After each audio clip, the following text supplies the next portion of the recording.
Contoh di kelas 3 sama kelas 4, satu fase yang sama.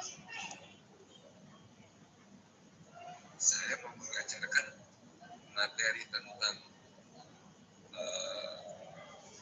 KPK di kelas 3 atau kelas 4 ya. Di sini CP-nya ada. Tapi kita harus memperhatikan juga. Kalau mau bisa KPK MPB harus bisa apa dulu ya? Oh, iya dia harus paham dulu terkait perkalian, kelipatan, faktor. Oh iya, saya coba deh masukkan CP tersebut ini di kelas 3. Nanti untuk KPK MPB jadi kelas 4. Boleh nggak? Boleh. Nanti kan disesuaikan. Sesuai sama kebutuhan. Nanti saya masuk aja di kelas 4 aja deh. Sekarang di kelas 3 akan dibahas dulu. Jangankan itu, materi aja, mata pelajaran aja kita bisa pilih-pilih dulu. Pilih-pilih gimana? Pakai sistem blok, Bapak Ibu. Sekarang jadi kurikulum Merdeka. Matematika, saya nggak akan ajarkan di semester ganjil. Nggak akan di semester 1, saya ajarkan di semester 2 saja. Boleh? Boleh. Karena ada di kurikulum Merdeka itu, Bapak Ibu, sistem blok. Sehingga apa? Kalau mata pelajarannya aja kita pindahkan, yang penting masih satu fase ya. Dan materinya juga dengan CP-nya itu bisa menyesuaikan. Yang penting apa? CP pada fase tersebut itu dilaksanakan. Dan itu yang terpenting. Dalam satu fase itu dilaksanakan, mau dilaksanakan di kelas 3 atau di kelas 4, sesuaikan dengan karakteristik Bapak Ibu. Mau yang kelas 1 sampai kelas 2 juga boleh.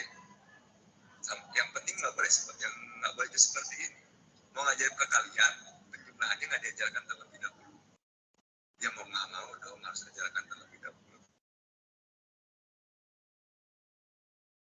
Satu juga boleh asal penjumlahannya sudah diajar kalian. Karena sesuaikan juga sama karakteristik anak. Jangan sampai apa? Menyiksa juga. Kira-kira cocoknya perkalian di kelas berapa nih? Kan? Ini untuk contohnya. Menggunakan bahan bacaan pada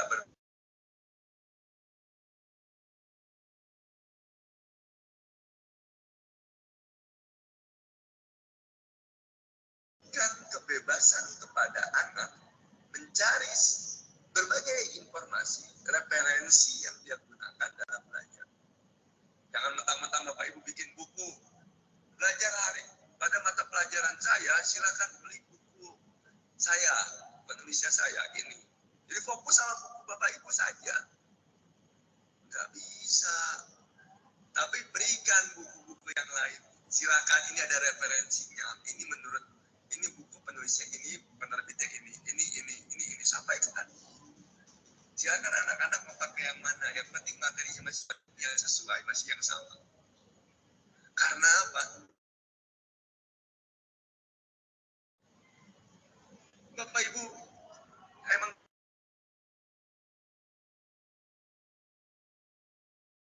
saya juga sama. Ketika posisinya menulis buku, itu sulit.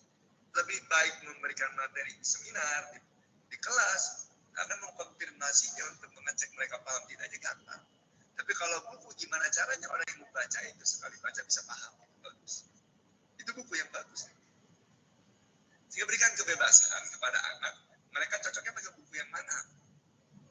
Bebas, silakan. Yang penting bisa dipahami dan materi tidak menyimpang, materi yang sesuai. Menyediakan bahan ajaran, kaset zaman dulu banget ya pakai kaset, CD dan sebagainya, silakan. Mau dimasukin ke CD, mau dimasukin ke flash disk, siapkan biar mereka diberikan kebebasan untuk belajar. Menggunakan daftar kosakata untuk mengetahui tingkat kesiapan siswa. Kosakata kaitannya sama kalimat nanti pada akhirnya.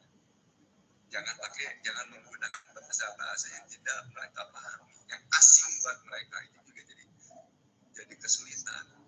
Kalau mau melaksanakan diferensiasi, menggunakan kosa-kosa. kosakata yang dipahami oleh mereka. Kalau di daerah, mohon maaf, pantai berarti kan kosakata aja yang kaitannya sama pantai, jangan dengan yang di kota atau di hutan, takutnya mereka nggak tahu. Gitu. Seminar internasional, seminar nasional, berbagai daerah ikutan, tapi pemateri pakai bahasa Sunda yang nggak bisa. Itu tidak memberikan apa? Memberikan namanya diferensiasi. Tidak melaksanakan namanya diferensiasi. Repot. Gunakan bahasa-bahasa yang dipahami oleh seluruh peserta didik Bapak Ibu. Sehingga mereka merasa tenang. Mempresentasikan ide melalui sarana pendengaran dan penglihatan. Jadi kontennya itu jangan cuma ditulis, bisa juga dibuat menggunakan apa sarana pendengaran dan penglihatan, audio visual. Oh, masukin ke YouTube. Oh, silakan Bapak Ibu. Menggunakan teman bacaan. Artinya Bapak Ibu, mereka bisa saling berbagi informasi dengan teman-temannya. Jadi teman bacaan atau apa? Ya ini kelompok kecil saling berbagi tadi yang saya sampaikan. Sesama teman bisa. Kita pun sama menjadi guru, menjadi teman belajar. Nanti yang mereka nggak paham kita coba sampaikan. Ini kan saling melengkapi pada akhirnya memberi diferensiasi. Ini komponen isi. Lalu ada yang namanya komponen proses. Nah, kaitannya dengan komponen proses Bapak Ibu. Bagaimana siswa mengolah ide dan informasi? Bagaimana siswa berinteraksi dengan materi? Dan bagaimana interaksi tersebut menjadi bagian yang menentukan pilihan belajar siswa.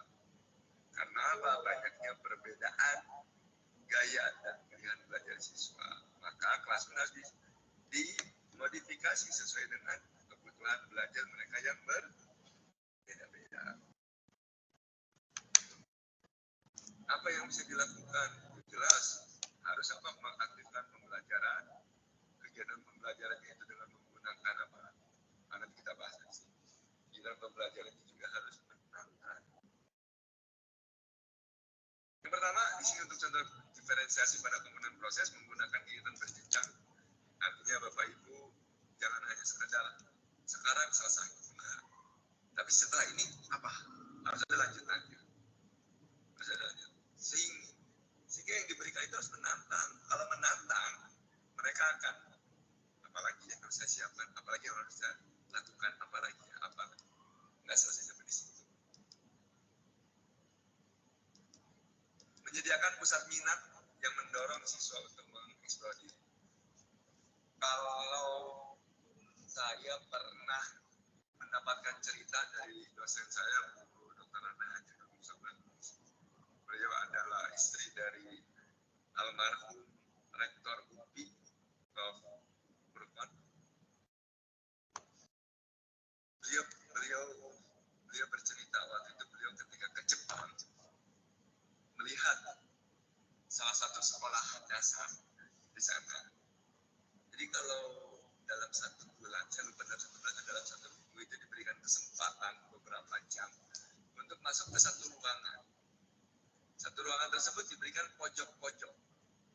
Kalau di sini mungkin pojok IPA, pojok IPS, pojok matematik, pojok olahraga, pojok seni.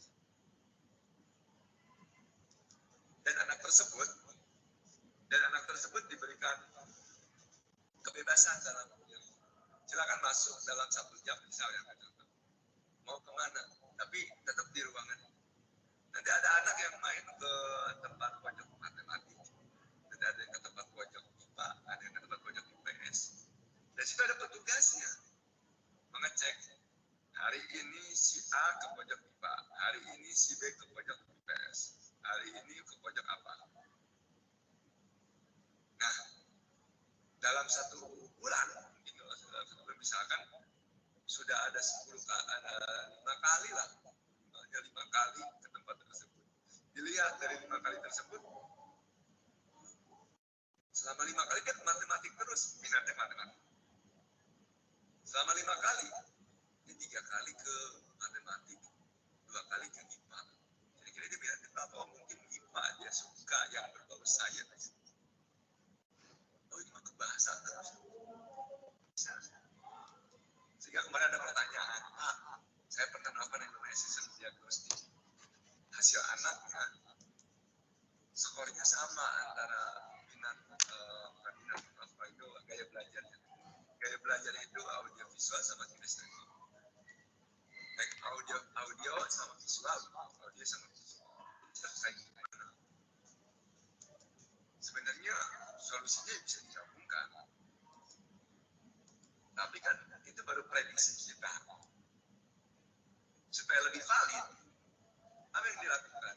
Tanyakan langsung kepada peserta didik tersebut. Minatnya kemana belajar? Senangnya nonton, atau senangnya mendengarkan, atau senangnya apa? Berkelompok, kira-kira apa?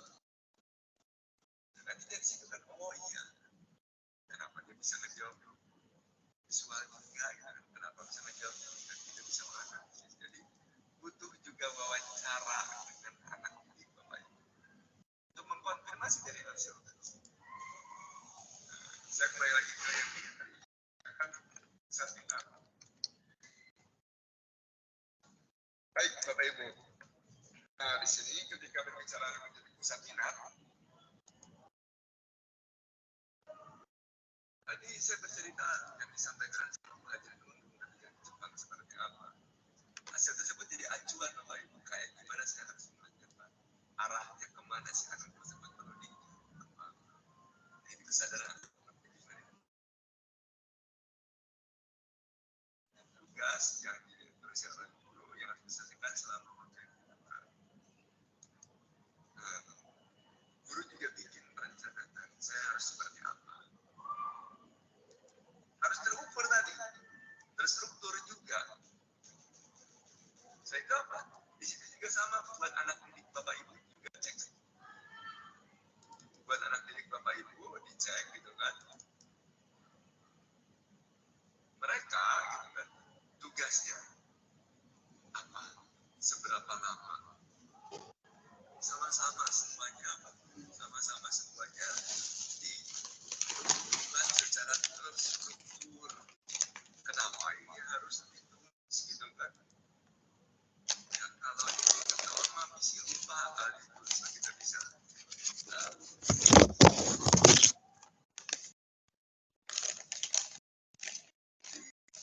Seperti yang tadi saya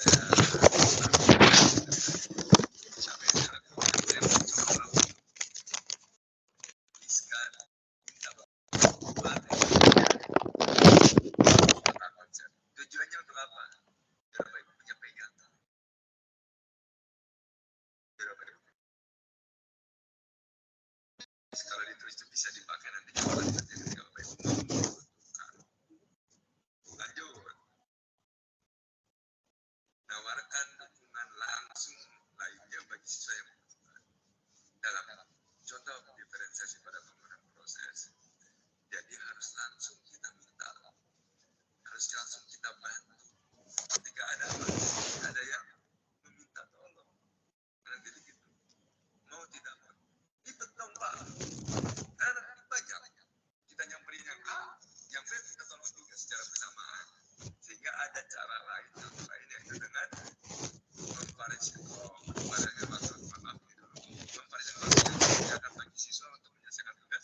Sehingga tadi ya berbeda-beda tiap tugas juga waktunya kapan dan berapa lama tidak bisa disamakan. Nah, menawarkan dukungan langsung tadi saya belum selesai. Sebetulnya ini bisa kita yang langsung membantu ataupun fasilitas kita yang membantunya. Artinya ketika tidak bisa kita, mungkin silakan dibaca di buku ini. Ini ada bahasa kita dipahami ya. Ibu bantu atau bapak bantu yang ini. Nanti baru pesan. Jadi mereka tetap dengan fasilitas yang kita sediakan itu bisa tetap kita terlayani. sama komponen produk, memberi pilihan, memberi siswa pilihan cara mengekspresikan kebutuhan pembelajaran. Seperti membuat pertunjukan boneka, menulis surat, dan membuat puisi. Artinya ada produk yang dihasilkan Bapak Ibu. Pembelajarannya apa dong? PJBL? Iya. Ada video di Jepang juga proses pembelajaran terkait jaring-jaring bangun, jaring-jaring tabung. Nah, jaring-jaring tabung yang dibuat, di situ, di video tersebut anak-anak hasilnya beda-beda. Padahal asumsi kita yang namanya jaring-jaring tabung biasanya ya sudah persegi panjang, lingkaran satu di atas, lingkaran satu di bawah. Tapi di Jepang ternyata beda berbagai bentuk jaring-jaring tabungnya. Kreativitas anak yang berbeda-beda. Sehingga apa? Ya wajar kalau mereka jauh lebih kreatif, cepat ada produk baru, karena dari kecilnya juga, dari SD-nya juga, salah satu pembelajarannya itu pembelajaran diferensiasi yang dilakukan oleh mereka dan menjadi sesuatu yang menghasilkan kemampuan yang kreatif.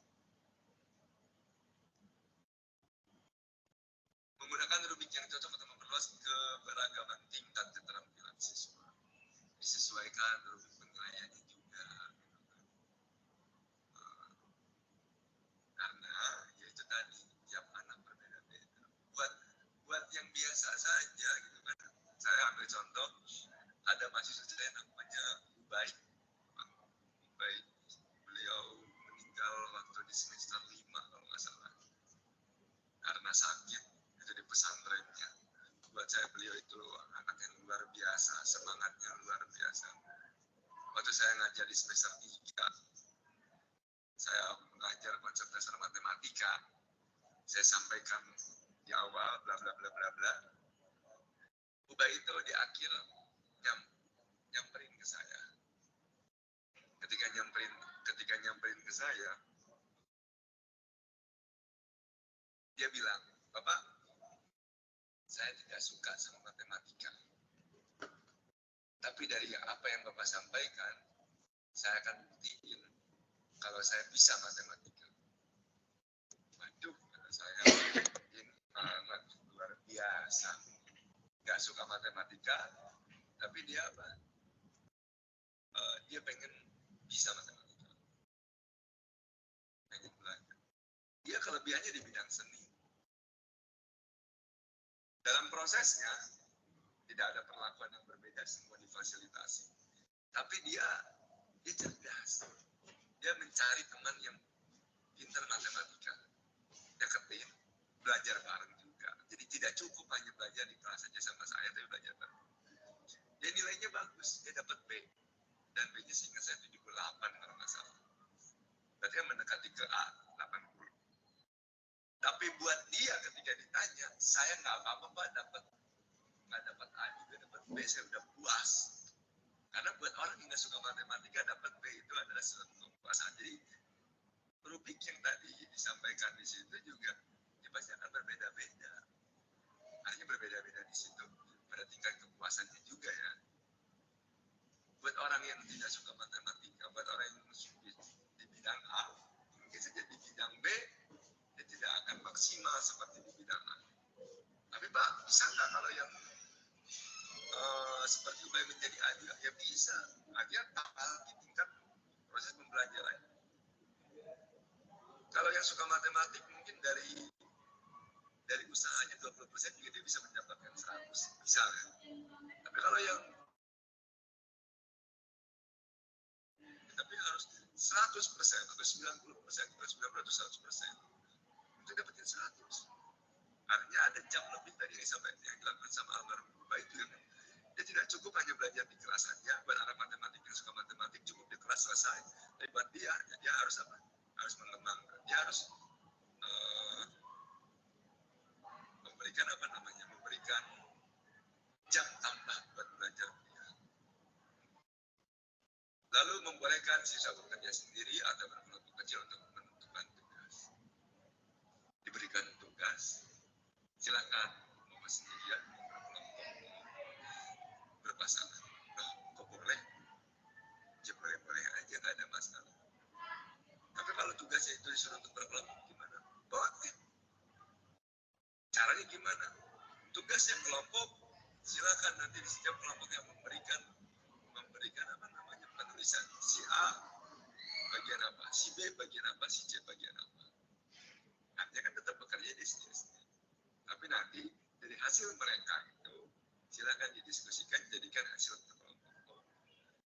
Jangan harus bareng-bareng berkelompok lalunya kerjainnya harus bareng-bareng. Dengan cara pembagian tugas bisa nggak? Dia bisa bagi-bagi tugasnya Bapak Ibu. Dari bagi-bagi tersebut kan enak. Nanti saling melengkapi, saling menambahkan. Mendorong siswa untuk membuat tugas mereka sendiri. Dimotivasi. Pada akhirnya tugas itu dikerjakan dengan sendiri, bukan dengan orang lain, bukan dengan kelompoknya. Nantinya ketika dalam kelompoknya sudah di pembagian tugas, saya bagian ngeprint saya bagian ngejilidnya terus saya bagian bikin konsumsinya yang nggak bisa gitu.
Baik Bapak Ibu, mohon maaf tadi biasa yang namanya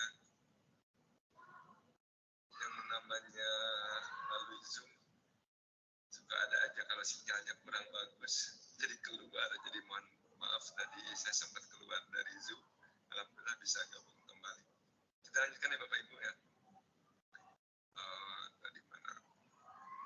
Kita sedang membahas yang namanya pembelajaran diferensiasi pada komponen produk.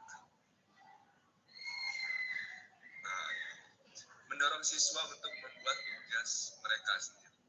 Jadi Bapak Ibu, yang kaitannya sama mendorong siswa untuk membuat tugasnya sendiri,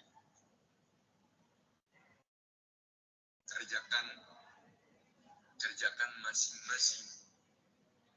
Jangan sampai tugasnya itu tadi saya sudah contohkan bahwa bisa dikerjakan sama orang lain.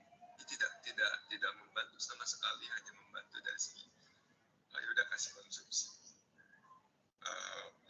Bagian ngeprintnya saja gitu kan.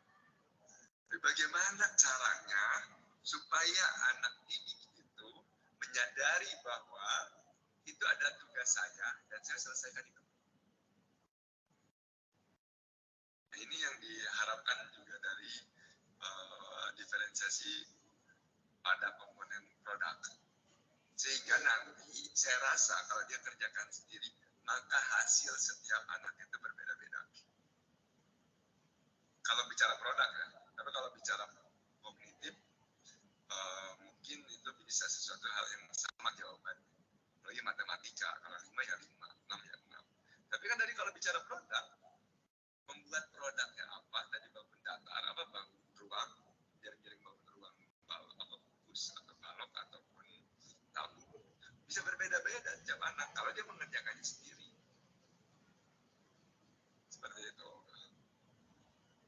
terakhir, contoh diferensiasi pada komponen lingkungan yang kita sadari jelas bahwa yang namanya lingkungan belajar gitu kan, bagaimana cara siswa belajar dan merasa dalam pembelajaran. Artinya ini juga menentukan perbedaan-perbedaan pada komponen lingkungan, memastikan ada tempat di ruangan untuk bekerja dengan tenang dan tanpa gangguan, serta tempat yang menyediakan untuk siswa berkolaborasi.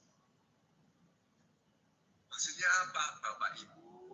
Bisa enggak kalau si anak itu dari satu kelas itu dia ada tempat sendirian mengerjakan tugasnya, bekerja dengan sendirian, tapi ada juga tempat yang kalian kerjakan sama-sama berkelompok. Itu harus difasilitasi juga. Tapi yang namanya lingkungan belajar nggak bisa kita sendirian. Kita butuh bantuan siapa? Butuh bantuan dari pimpinan kita. Dari siapa lagi? Dari pemerintah juga. Dananya ada dapat menyediakan ruang-ruangan tersebut. Tapi jangan sampai juga gitu kan. Jangan sampai juga kita karena nggak difasilitasi pada akhirnya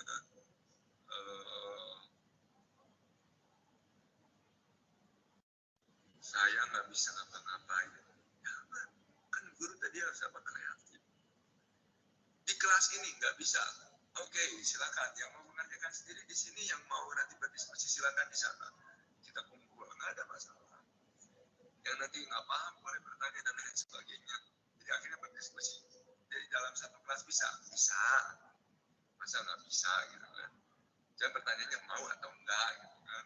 Membuat ruang atau membuat sudut kan bisa saja, nggak harus ruangan full satu ruangan, tempat untuk mereka berkolaborasi, mereka untuk bekerja secara sendirian. Sekali lagi, bukan berarti diberikan kebebasan itu bebasnya, tapi kita pun harus tahu kapan tempat mereka bersama-sama, kapan mereka harus mandiri. Selanjutnya,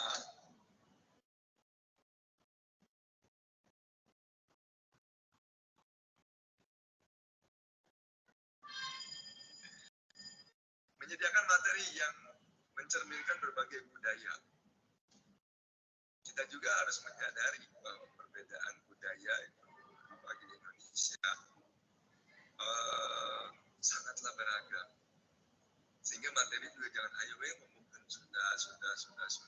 Jadi berikan berbagai apa macam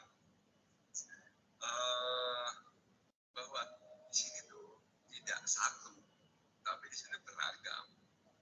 Berikan hal-hal yang membuat mereka menyadari bahwa ini adalah tempat belajar yang beragam dan mereka silakan memilih. Nah, kira-kira bisa mau yang mana yang bisa mereka tentukan. Penetapan pedoman yang jelas untuk kerja mandiri yang sesuai dengan kebutuhan siswa. Ya, tadi sudah sempat dibahas juga bahwa bukan cuma asesmen, tapi pedomannya juga harus menyesuaikan dengan kebutuhan siswa. Mengembangkan rutinitas yang memungkinkan siswa untuk mendapatkan bantuan ketika guru sibuk. Nah, ini tadi saya sempat bahas dan tidak segera membantu mereka. Artinya, guru itu kan harus langsung bantu siswa. Tapi yang jadi persoalan, ketika guru membantu siswa tersebut, lalu gurunya sibuk lagi bantuin siswa yang lain, tapi harus diberikan fasilitas gitu kan, atau bantuan yang lain sehingga yang tadi membutuhkan itu tetap terfasilitasi.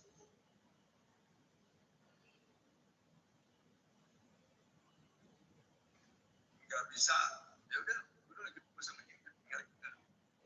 Tapi ini lagi ngebantu, ada yang bertanya lagi, oh sebentar, atau silakan baca dulu, ada tuh di sini, silakan cari di situ. Jadi tetap semuanya terlayani. membantu siswa memahami bahwa ada yang perlu bergerak untuk belajar, sementara yang ada yang lebih suka duduk tenang. Nah, ini juga tadi perbedaan yang unik. Ada yang senangnya tuh banyak aktivitas, ada yang senangnya apa? Duduk-duduk saja gitu kan, hanya mendengarkan saja. Ini lingkungannya harus dibuat sedemikian rupa sehingga kenyamanan dalam proses pembelajaran menjadi sesuatu hal yang penting dalam pembelajaran di negara diskusi. Lalu Bapak Ibu, ini ada pembelajaran diferensiasi berdasarkan perspektif siswa. Jadi siswa itu berpikir pembelajaran diferensiasi itu harus ada sebuah minat yang menjadi motivator dalam belajar siswa. Ini dalam perspektif siswa ya, jadi minatnya juga harus dipertimbangkan. Mereka pengen seperti apa. Selain minat, ada kesiapan sejauh mana kemampuan pengetahuan dan keterampilan peserta didik dalam mencapai tujuan pembelajaran. Nah, ini kesiapan. Jadi harus dilihat memang sudah siap belum, apa yang sudah mereka kuasai, apa yang belum. Selanjutnya saya harus seperti apa, kapan saya harus mengajarkan dan lain sebagainya. Itu harus jadi pertimbangan Bapak Ibu untuk melaksanakan yang namanya pembelajaran diferensiasi. Itu pada aspek dari guru saja, kami lebih dari siswa. Dan ketiganya adalah gaya belajar. Kita menyadari bahwa mereka pun berbeda-beda. Gaya belajarnya tadi ada yang senangnya sendirian, ada yang senangnya berkelompok, ada yang senangnya audio, ada yang senangnya visual, ada yang senangnya kinestetik, ada yang digabung-gabung. Ini jadi pertimbangan buat kita. Ini perspektif siswa juga jadi gambaran apa yang harus kita persiapkan, apa yang kita sadari dalam proses pembelajaran agar belajar berdiferensiasi dapat berjalan dengan maksimal.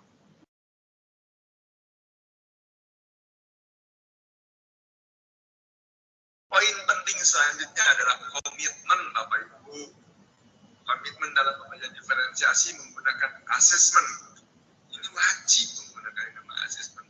Bukan cuma di akhir, tapi di awal juga harus dilaksanakan asesmen terhadap siswa untuk mengetahui apa gitu kan. Itu keinginannya mereka apa sih? Kebutuhannya apa sih? Asesmen bukan semata-mata, bukan seluruhnya harus dilaksanakan dengan menggunakan tes, tapi lengkapi juga dengan masukan dari siswa. Siswa pengen seperti apa, itu dengan wawancara juga bisa. Kesiapan, minat, dan bakat siswa. Lalu kalau asesmennya sudah di awal, hasilnya diapakan? Nah, hasilnya Bapak Ibu yang harus dilakukan adalah mendiferensiasikan lingkungan belajarnya, pembelajaran dan juga evaluasi. Jadi hasil asesmen di awal itu, gitu kan, bukan cuma sekedar panjangan saja, tapi gunakan untuk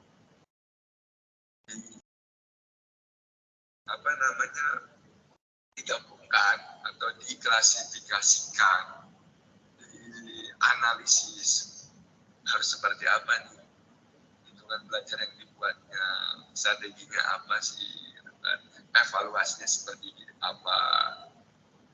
Artinya masuk dalam sebuah perencanaan hasil tersebut. Dan yang selanjutnya itu adalah memilih strategi pembelajaran. Asesmennya sudah, hasilnya didapat, dianalisis. Cocoknya pakai strategi pembelajaran apa? Jadi pasti jadi komitmen nih dilaksanakan sama Bapak Ibu. Oh, cocoknya pakai PJBL, cocoknya pakai PBL, cocoknya pakai apa? Enggak. Gimana Bapak Ibu itu? Bapak Ibu yang tahu hasil asesmen di awal bagi anak-anak apa, silakan Bapak Ibu sesuaikan. Lalu membuat penyesuaian untuk mengantisipasi hal-hal yang tidak dapat diperkirakan. Ya benar Bapak Ibu, bukan semata-mata dilakuin selesai, tapi segala sesuatunya sesuaikan. Di awal juga tadi sudah menyampaikan, sesuaikan sama kebutuhan anak, sesuaikan sama keinginan, sesuaikan. Karena berbeda-beda harus disesuaikan. Ya, termasuk juga hal-hal yang kira-kira kalau ini nanti seperti apa ya, harus dipersiapkan. Terstruktur tadi bahwa pelajaran independensi terstruktur. Jadi hal yang tidak diperkirakan saja harus diantisipasi, harus disesuaikan nanti seperti apa. Kalau nggak jadi A, punya plan B kan seperti itu. Ini untuk komitmen. Baik Bapak Ibu, sebelum lanjut ke 5 prinsip pembelajaran, Bapak Ibu silahkan yang mau ke toilet, silahkan yang mau minum dulu, yang mau berdiri dulu juga sama, saya juga jangan duduk terus. Karena lumayan nih, kita bisa 3 jam duduk terus. Dan itu tidak baik juga. Jadi Bapak Ibu silakan yang mau berdiri dulu, yang mau stretching dulu. Santai saja Bapak Ibu, yang terpenting yang kita bahas ini bisa tersampaikan secara betul. Nah, ini ada 5 prinsip. 5 prinsip pembelajaran. Berdasarkan sumbernya apa? Capman tahun 2000. Capman nomor 262. Putusan Menteri nomor 262 tahun 2022. 5 prinsip pembelajaran. Saya ngambil dari materi fasilitator sekolah penggerak yang disampaikan terkait pembelajaran berdiferensiasi pada kurikulum merdeka. Ada proses pembelajaran berkompetensi dan lain sebagainya. Mari kita akan bahas satu persatu. Bagaimana contoh implementasi dari tiap-tiap prinsip pembelajaran tersebut. Contoh implementasi yang pertama atau prinsip yang pertama. Ya, suaranya hentikan. Pembelajaran dirancang dengan mempertimbangkan. Suaranya hentikan.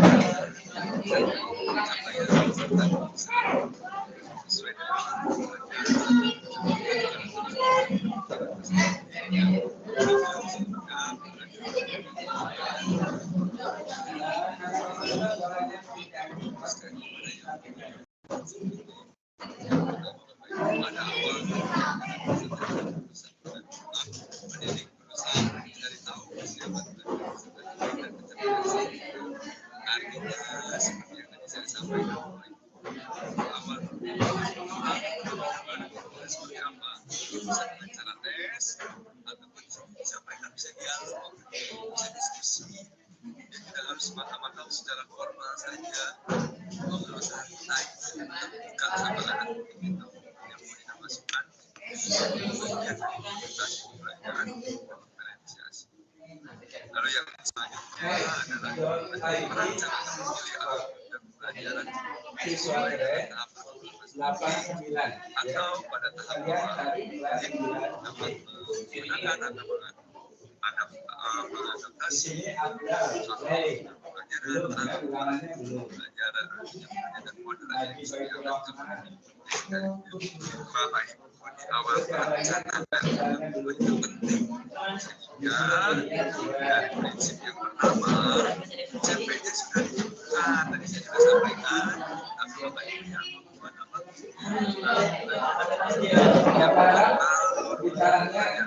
Atau ATP dan juga Bapak Ibu yang membuat modulnya seperti apa kalau sekarang Bapak Ibu dulu kalau dulu menjadikan PP silakan modulnya kan bisa dibahas mau yang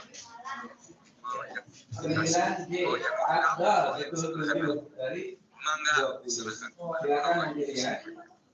pendidikan terakhir merancang pembelajaran yang menyenangkan agar proses pembelajaran pengalaman yang menimbulkan emosi. Bagaimana caranya menemukan atau disebut menjadi pembelajaran yang bermakna dan menyenangkan. Kita harus bagian bisa berdasarkan nama kedua sesuaikan dengan apa yang tadi organisasi karena yang bisa lihat hanya bagi dalam pesan tadi cuma langsung saja memberikan kesempatan kepada apa yang disampaikan apa yang disampaikan nanti saya rasa kalau bisa emosi positif yang dilihat saja. itu kan kenyamanan seperti itu. Yang pertama pelajaran kedua adalah pelajaran kita merancang dan melaksanakan kapasitas belajar supaya saya disadari bahwa tadi saya sudah sampaikan juga saya bisa belajar menyadari bahwa saya masih sangat bodoh dan saya harus belajar. Saya ingin nanti sesi tanya jawab banyak bagi yang disampaikan oleh Bapak Ibu. Saya tanya dari mana yang terjadi dan tempat Bapak Ibu di lapangan terjadi seperti ini. Dan saya harapkan kita bisa diskusi. Kalau Bapak Ibu cerita, saya tahu di lapangan sebelumnya apa.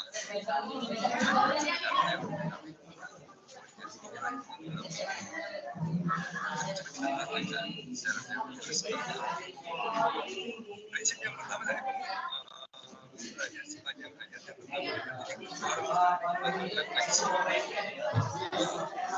ajak siswa merefleksikan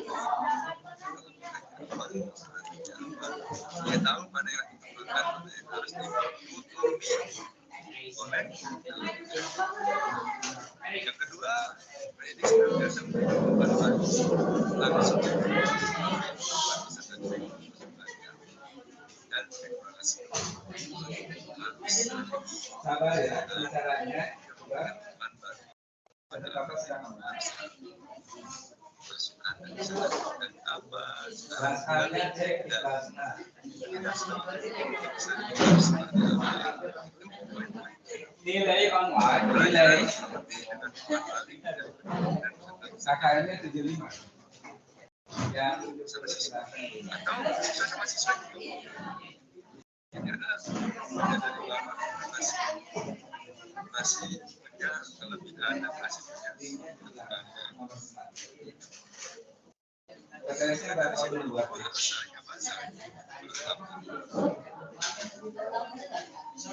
Kita harus menerima pada prinsipnya di sini, menerima harus bicara dengan masing-masing yang diterima baik kita siswa dan siswa. Yang terakhir pendidik memberikan ruang yang cukup bagi prakarsa kreativitas kepemimpinan sesuai dengan fisik dan psikologisme serta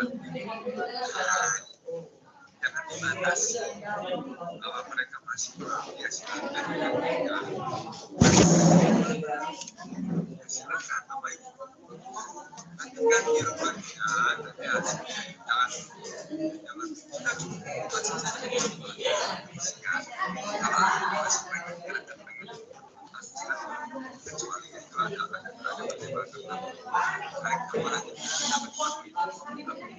selama masih ada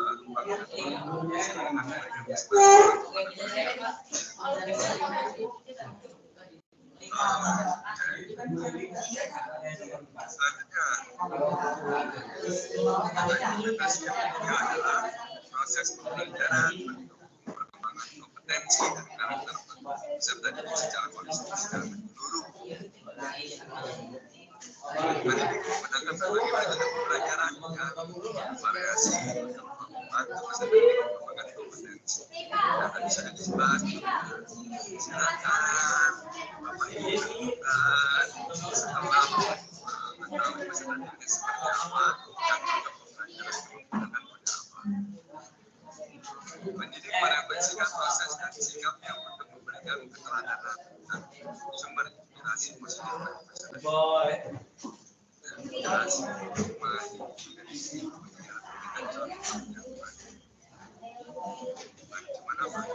Inspirasi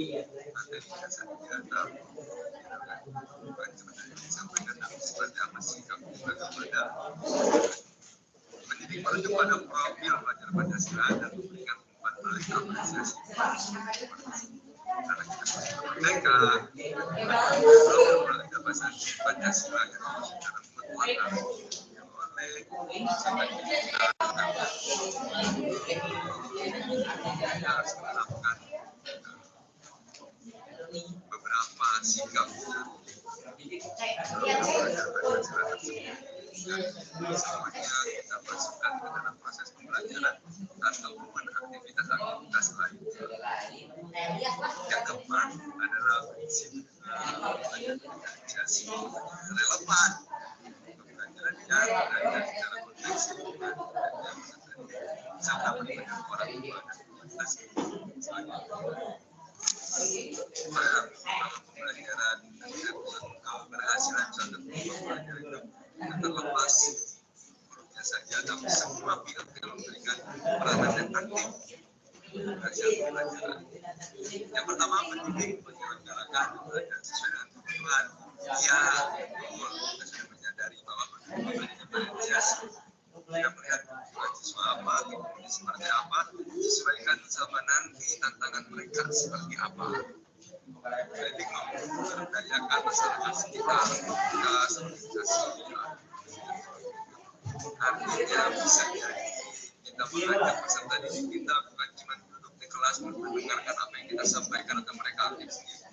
Bisa kita nanti di bawah mana edukasi tentang polisi atau profesi bawa ke kantor polisi, temukan sama polisi, lihat langsung polisi yang memberikan edukasi bawa pemadam kebakaran, ajak mereka saksi melihat bagaimana apa yang dilakukan dan lain sebagainya.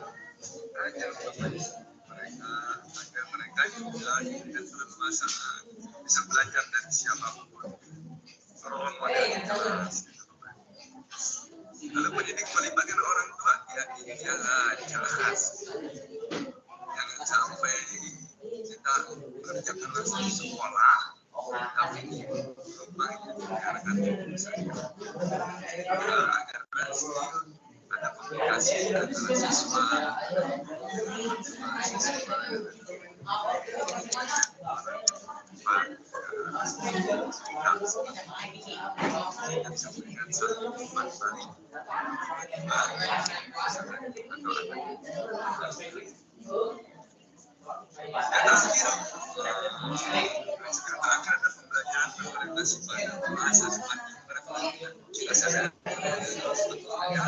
dan orientasinya adalah bahasa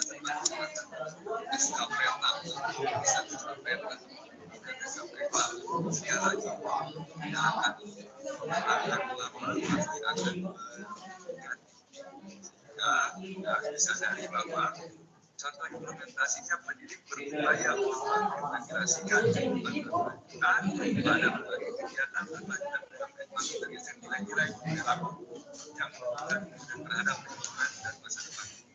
Artinya kita menyadari bahwa tidak sampai sini saja kita akan berlanjut.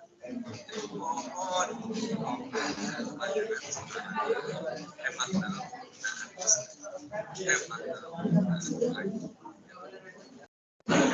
harus kita menjaga lingkungan karena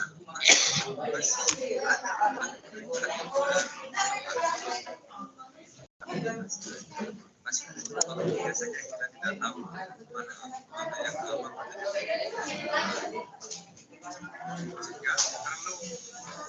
perlu pengalaman atau masukan yang Bapak tampilkan itu website jadi motivasi bahwa masyarakat mereka adalah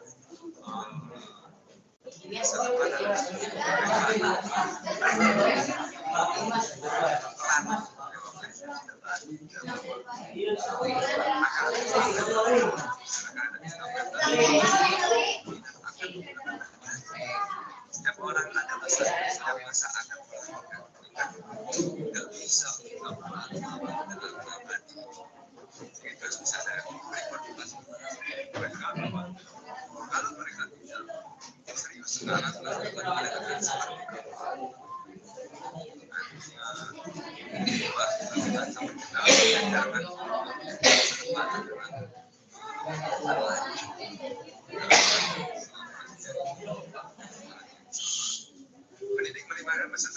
mencari solusi permasalahan di sehari-hari dengan taman belajar. Ya, pembelajaran masalah matematik kalau saya setiap masalah orang dalam berbeda-beda. Bagaimana matematika saya bisa jadi soal mencari bukan masalah dengan SMP dan anak SD bisa jadi buat kelas ada masalah apa yang belajar ada belum tahu mungkin sudah belajar dan bisa kalau masalah bisa diselesaikan tapi bukan masalah dan anak didik juga harus memberikan ruang buat mereka menyelesaikan masalahnya sesuai dengan tahapan pikir jangan buat anak kelas anak SD yang punya masalah-masalah yang abstrak sehingga mereka menyebutkan dengan masalah-masalah yang konkret sesuai sama tahapan pikirnya yang operasional. Itu adalah prinsip belajar organisasi yang saya dapatkan dari fasilitator sekolah organisasi bergerak dan mulai pun ada yang memberikan prinsip dari belajar organisasi tapi kalau saya baca itu bisa saling prinsip pembelajaran diferensiasi gitu kan guru merespons kebutuhan belajar siswa jelas kurikulum yang berkualitas respek kolaborasi seperti apa pelajaran lingkungan belajar yang nyaman guru membuat diferensiasi misalnya isi proses dan belajar diferensiasi kesesuaian lalu sesuai dengan kondisi siswa seperti apa kesiapannya minatnya dan pelajaran atau isinya kesiapan terutama program pembelajaran dari situ baru kita seperti apa berdasarkan apa referensi kecerdasan apa dan beda-beda ya kita bicara yang terakhir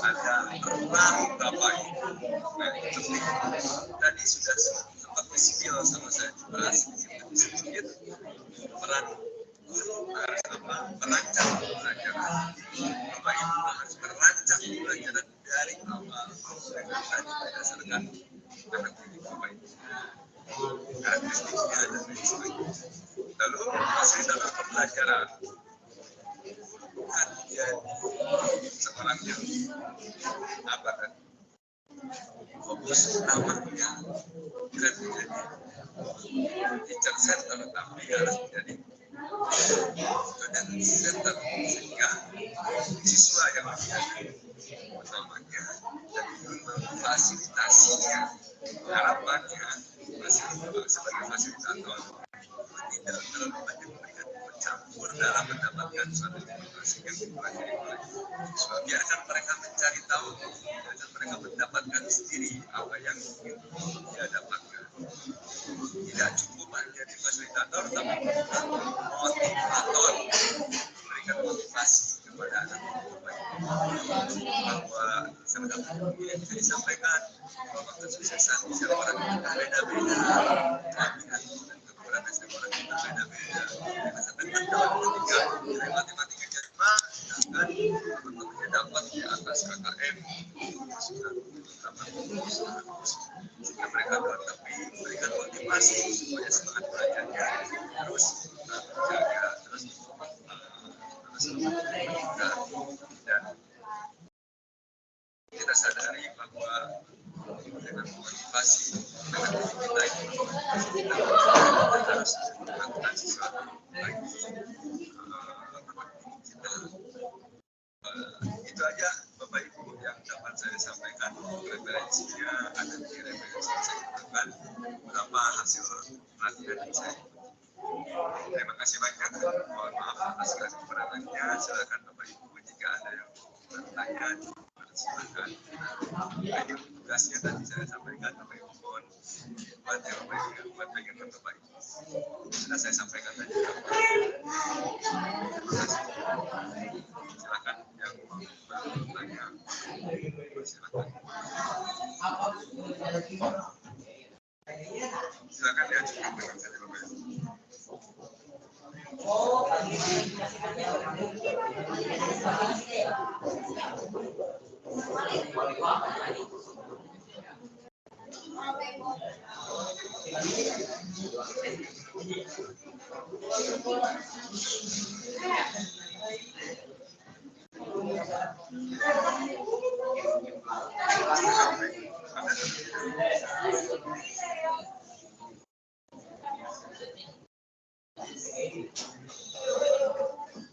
Jangan lupa Bapak Ibu, ada absen Bapak Ibu. Silakan boleh dan jika ada yang bertanya kita sharing Bapak Ibu. Silakan aturkan saja. Kami menggunakan yang ada pada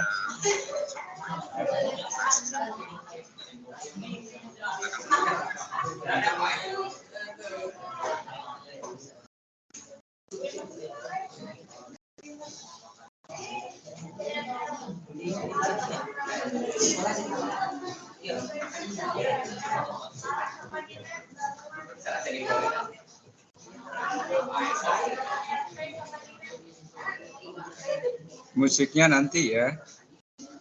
Halo.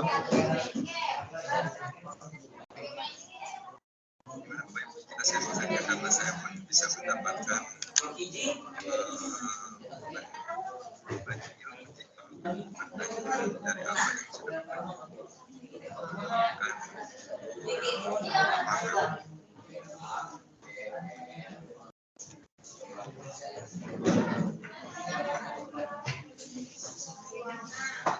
sudah tidak ada pertanyaan. Mana panitia? Ya tidak ada. Cukupkan atau tetap sampai pukul 12 semuanya ada.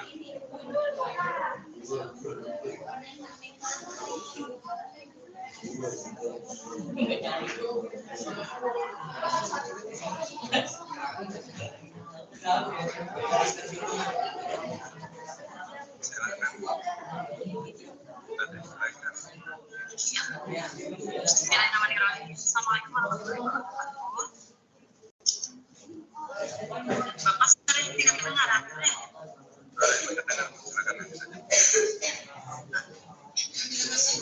Saya mau bertanya tadi mengenai asesmen diagnostik yang sebelum kita melakukan satu pembelajaran kompetensi.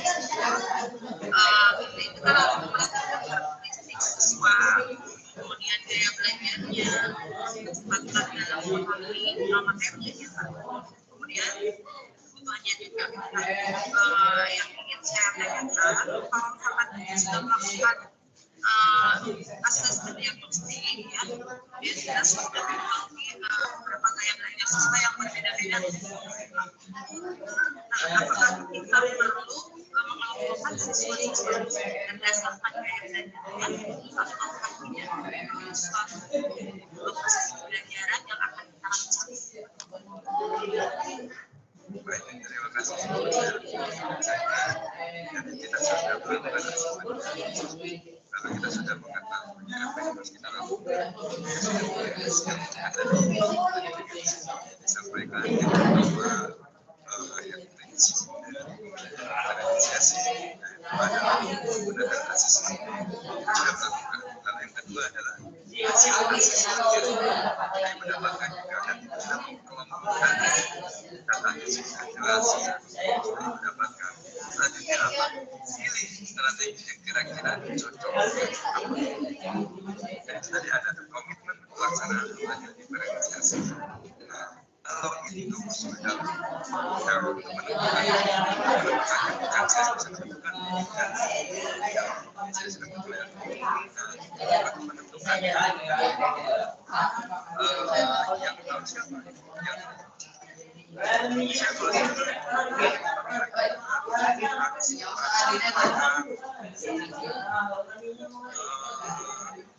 menangkan model PBL, PJBL. Karena yang tahu hasilnya siapa? Yang tahu fasilitas sekolah siapa? Ibu.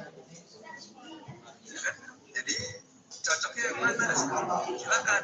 Setelah mendapat hasil dari asesmen tersebut, yang melakukan memilih strategi pembelajarannya yang cocok sesuai dengan kebutuhan siswa. Memang agak sulit. Kira-kira apa? Nanti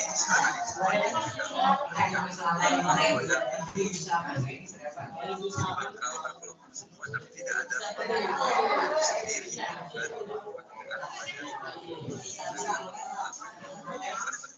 modifikasi. Nanti di tahapan ini saya kasih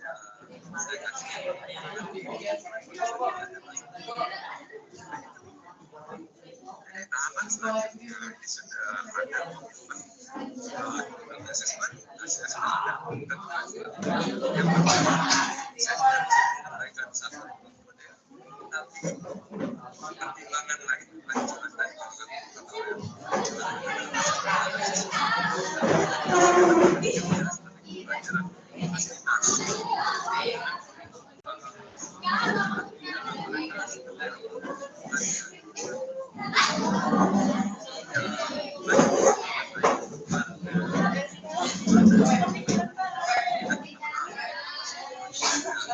Ya bisa yang itu mana? Neng. Bisa. Itu aja. Saya juga sama karena tidak, menurut saya ada terima kasih.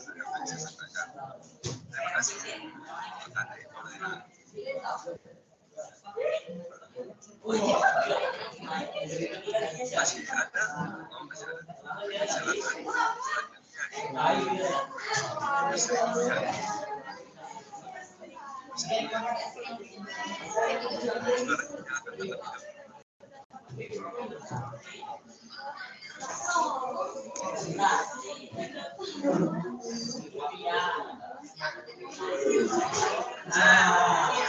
Assalamualaikum warahmatullahi wabarakatuh. Saya Mulyani dari SDN Kecamatan Cikarang. Ada kegiatan tentang saya kan berpenjas. Bagaimana menyikapi peserta didik yang sulit menerima atau respect terhadap teori pendidikan jasmani dan rohani. Terima kasih Pak. Oke, baik. Terima kasih. Saya yang suka olahraga sama juga kalau bicara olahraga sepertinya mendadak asesmen apa yang bola aja. Saya sangat senang seperti itu, tapi kan tetap kewajiban. Kenapa? Materi secara teori tidak bisa hanya sekedar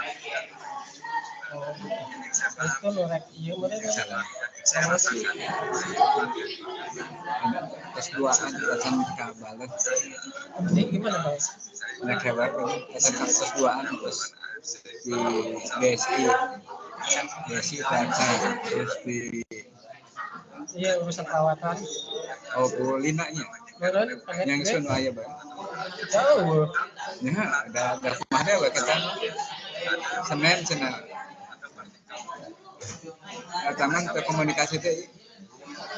Saudara. Ini juga panah nyebrang. Kira jam.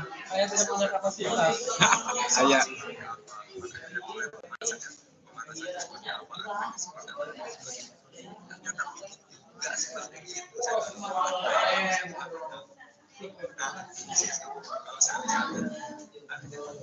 buat anak SD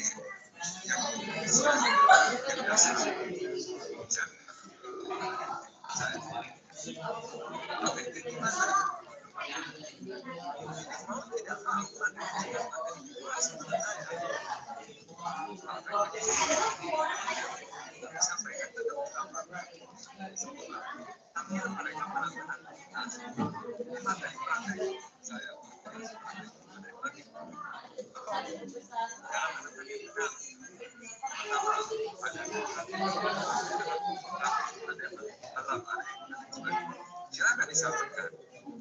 Siapa gurunya bukan. Dan kalau setahu saya, kalau si pelatihnya tidak bisa bicara dengan yang baik, silakan cari yang dia bicara informasi yang bagus.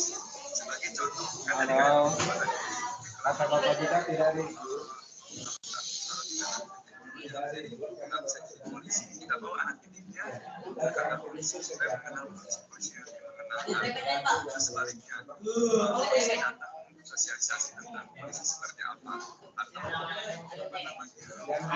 yang seperti apa kita datang ke sana atau sebaliknya pada pembakaran yang datang ke sekolahan kan seperti itu bisa aja kita jadi role modelnya artinya secara teori kita bisa sampai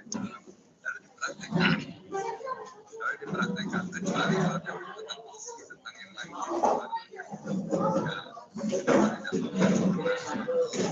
kalau beberapa saya rasa kebanyakan saya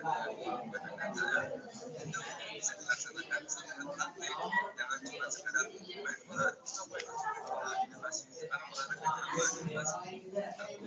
ada beberapa hal sebenarnya ke game situasi game situasi atau basic-nya itu dilakukan secara disampaikan secara teori praktek sampaikan lalu dipraktekkan itu pemahaman saya jadi menurut saya ada pengalaman saya punya akademi pesawat itu saya melakukan akademi pesawat yang saat itu saya juga yang menggunakan pesawat yang saat itu anak-anak masih dasar akan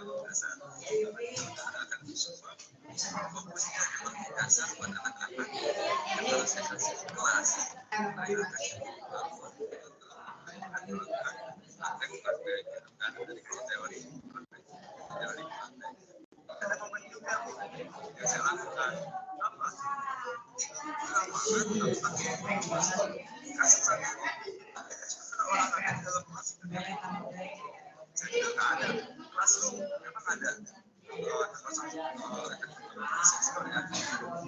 karena saya juga pernah salah satu tidak profesional kalau untuk ruangan nggak ada masalah di hotel secara teori nggak ada masalah buat anak-anak tetap mendapatkan di bawah jalan kelihatan cabanya gitu kan kasih komunikasinya mereka juga lebih kenal bagaimana dibandingkan kelas jadi lingkungan belajar juga disamakan sama matematika kelas kalau betul seperti itu kalau teori tidak ada materi praktek materi praktek di mata di olahraga kecuali yang ada sama olahraga salah satu praktek maksud saya materi bukan ada praktek misalkan tentang makanan misalkan anak-anak misalkan materi seperti itu ya Bu ya itu kan nggak mungkin bisa saja silakan bawa makanan boleh isinya apa boleh macam-macam ada saya juga betapanya di kelas kalau di kelas saya suka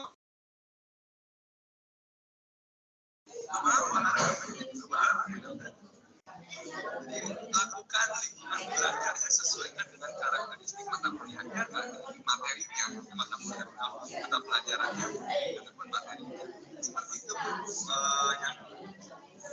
yang saya pahami secara teori dan juga yang saya rasakan secara pribadi dan sebagai anak yang dari SD ke sekolah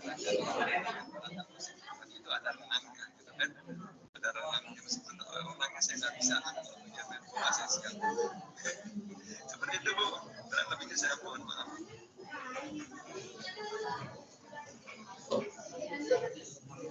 gimana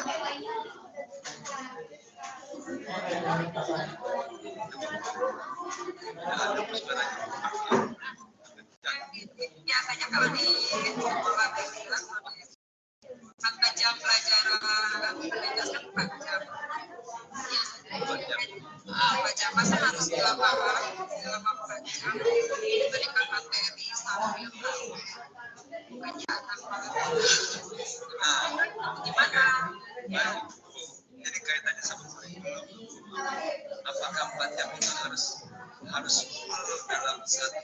pertemuan atau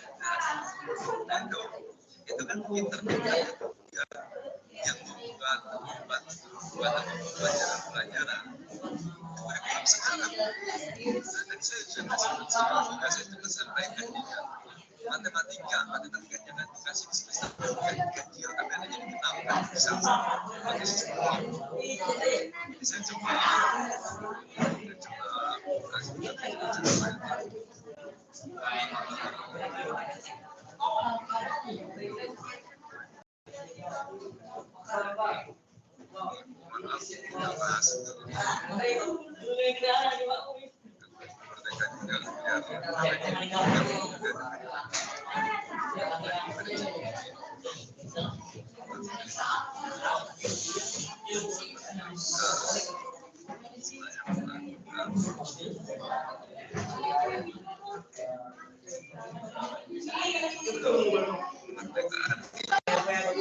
saya kalau saya boleh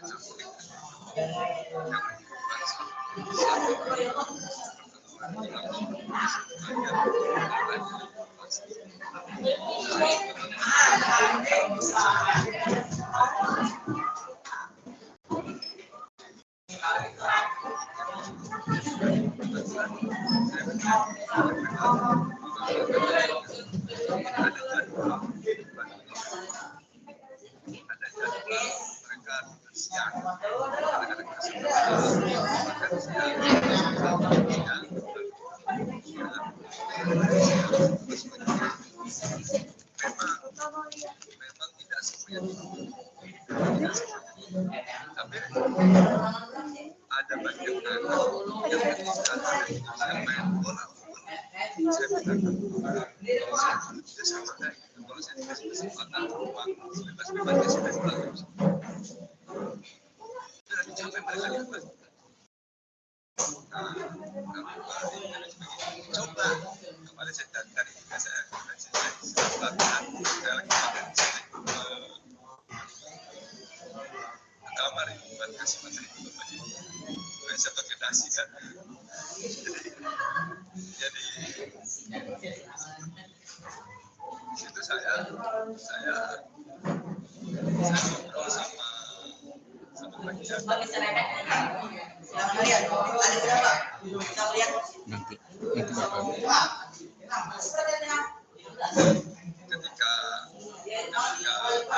masih berusaha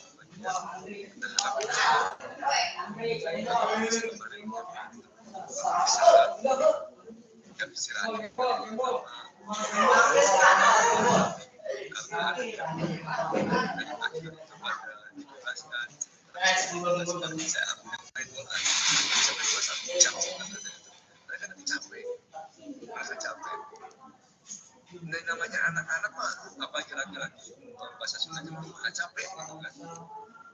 Tapi akan maksimal nanti setelah masuk pelajaran akan maksimal. Coba difasilitasi sama gurunya kita bersama-sama.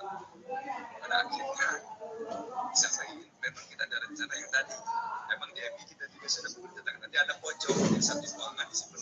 Pojok IPA, pojok IPS yang tadi saya ceritakan di Jepang itu.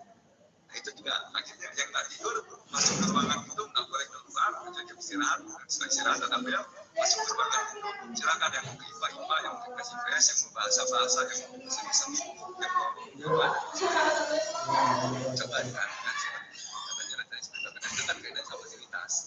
Nah, kita sedang mengajukan ruangan tersebut gitu kan. Jadi sementara ya mereka masih dibebaskan. Tapi ada yang diajak gambar ada yang warnai ada, cuma belum terangkul semuanya. Dan itu juga bagian dari rencana kita. Begitu Bu, saya sudah dapat, saya sudah coba buka, ini sudah muncul. Nah, ini kaitannya sama jadwal Bu. Kan ini di kurikulum Merdeka ini jenis-jenis penjadwalan itu ada periode, ada blok, ada kombinasi. Nah, ini yang manual, yang tradisional yang dulu. Kan seperti ketika PJOK olahraga, ya kalau posisi olahraganya dibuat karena oh ya udah olahraga nggak ada di sini. Jadi posisi olahraga di sini ada juga, di sini ada juga. Akhirnya olahraganya disimpan di sini. Ya iyalah. Nah, termasuk setahu saya kalau olahraga suka diprotes kalau olahraga itu lakuin pagi-pagi katanya. Karena emang enaknya pagi-pagi, tapi kalau pagi-pagi anak-anak udah berkesan katanya sampai ke siang itu. Dia juga pernah disampaikan itu. Makanya guru kelasnya suka nggak mau kalau olahraganya di pagi gitu kan. Kalau bisa di siang kasihan anak-anak, kalau di siang juga serba salah gue olahraga, makanya saya dulu pengen jadi guru olahraga. Ya kan? Mending kalau ada gor gitu kan. Mending kalau ada gor, kalau nggak ada gor gimana? Gitu kan?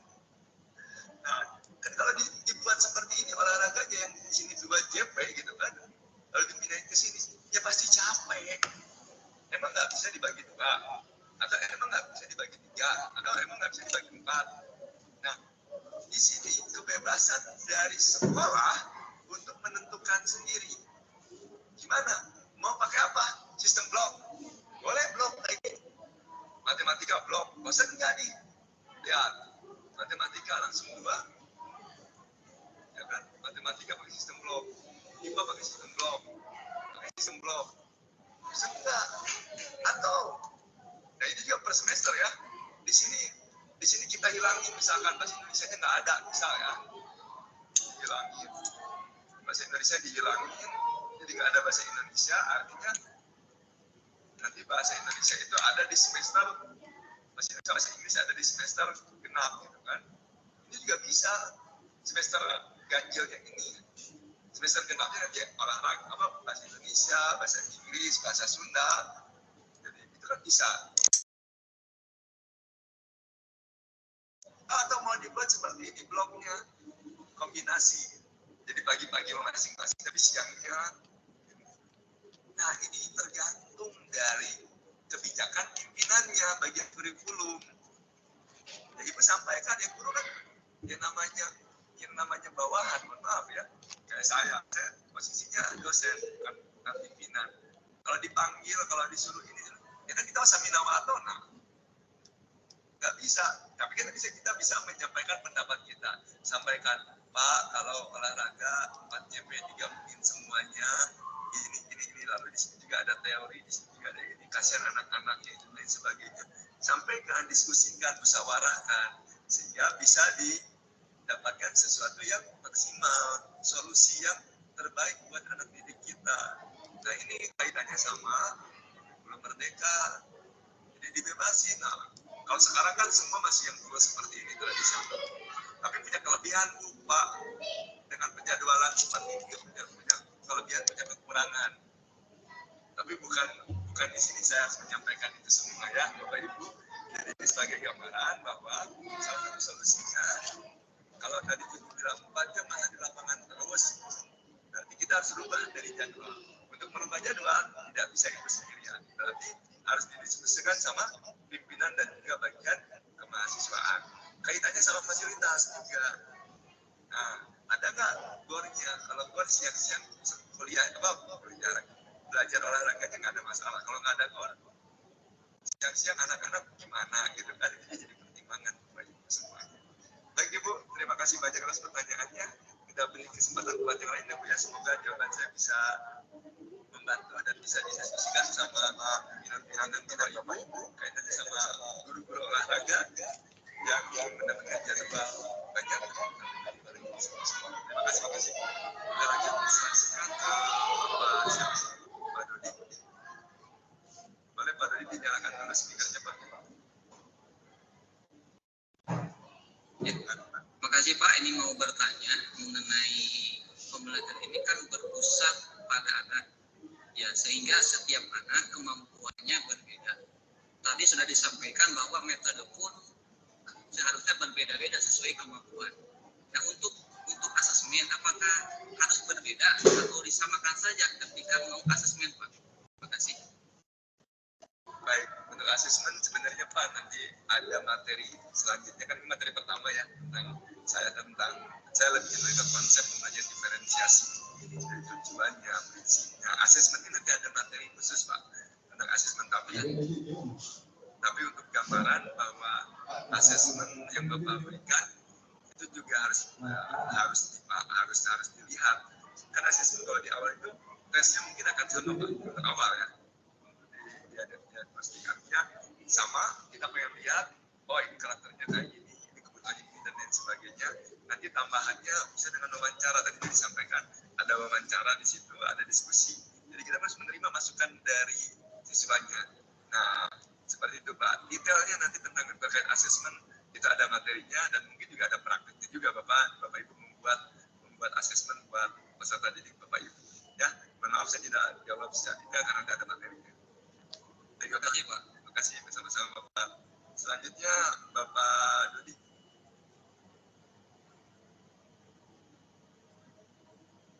Silakan Bapak Dodi.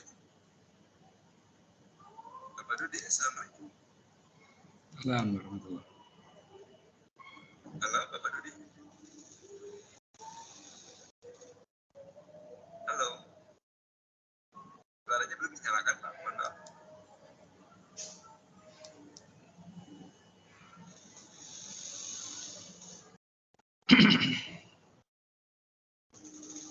Suaranya Pak Dodi. Gimana Bapak Dodi?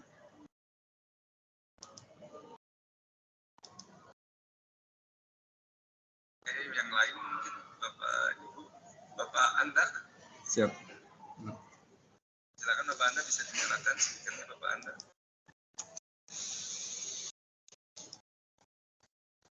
Halo Bapak. Ya. Silakan terlebih dahulu speakernya Pak. Oke, terima kasih. Assalamualaikum warahmatullahi wabarakatuh. Terima kasih Bapak. Sudah kedengaran Pak? Jelas Pak. Oke.